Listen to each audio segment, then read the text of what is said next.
Hi, it's John Cruz here at Worldwide Auctioneers, and I'm with J.R. Hostetler, and J.R. is been the curator of the museum here for a number of years, and his father, Eldon, is the man who created this exceptional collection of Hudsons. And I'd just like to kind of take a step back in time from your perspective, JR, and can you just share with us your early recollections of your dad and Hudson's? Well, of course, my dad had a Hudson when I was born, because in '54 he still had them. So, of course, I would have rode home from the hospital in a Hudson, but of course I don't remember that because I was too young. But by the time I could understand and realize, where I was and remember, there was no more Hudsons because they wasn't producing anymore. Mm-hmm. So I don't have really old recollections. I know my sisters talk about them, but I don't have Sure. any.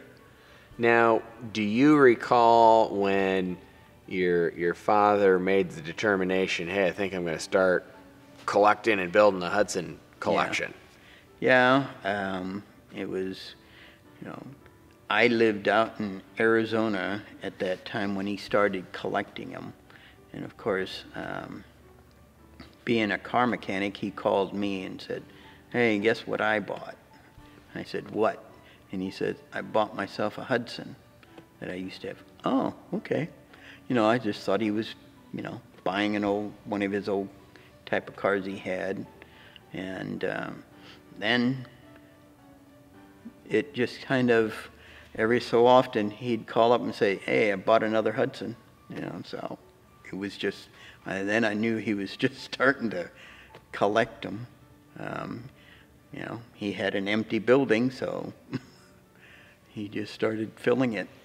And that empty building you're referring to, most of us now refer to that as the chicken house. Yep. Which is still there. Yep. And we've been out there lots and will continue to be. And it's a really neat facility. And when you're there, to think that everything starts somewhere.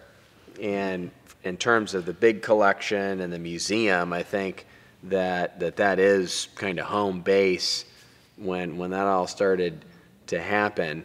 And now you moved back to Indiana, and then do you remember about what year the museum came to fruition that we're sitting in now? They opened their doors in October of '07, but it took 10 years prior to that to get it to that point. Right.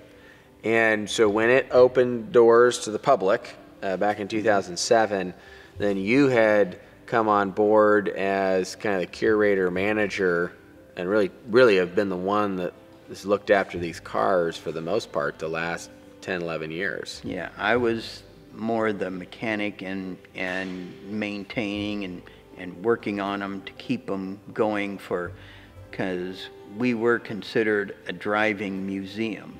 So I was the one that responsible for making sure they all stayed running and could take them into parades and shows and stuff. Yeah, now, and you did that a lot. Yeah. You actually had a lot of parade participation, and obviously over the years I've seen you many times and seen the cars at a lot of Concord, the Elegance events, which it's neat to be able to see those. But you have had to just have many conversations with folks from all over the country that have visited the museum. Tell us a little bit about that. Oh yeah, it was quite interesting at times when you got to meet people from Russia, Europe, England, Australia, Brazil, all over the world. People would come here specifically when they did a United States trip, they always, any car people insisted, seemed like, to come here to see this collection. And there was countless people that would come here with cameras and tape measures and stuff to take detailed photos of one particular car, because this was the only place they could find that had the car they wanted to restore in their home country. Mm-hmm. Yeah. Wow.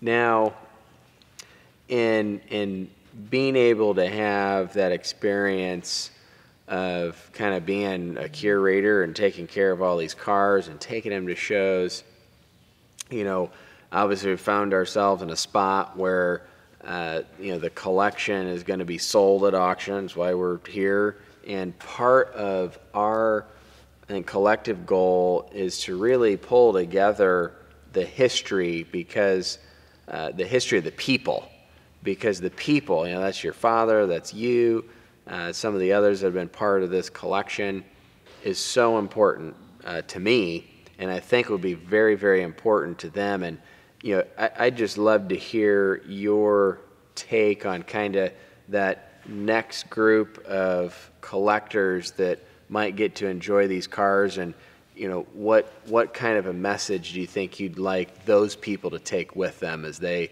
look at maybe acquiring one of these cars from your family's collection? Well, it was a fun ride, and they're very interesting cars. They have quite a few innovative ideas over the years that I got to work on them and got to see and drive and stuff, that sure. They are really, to me, one of the must-haves. If you're going to have a collection of cars, a Hudson is a must-have in your collection if you want to really be an American car collector, because they had so many innovative ideas that if you want to really have a good history of the American car, you have to include Hudson.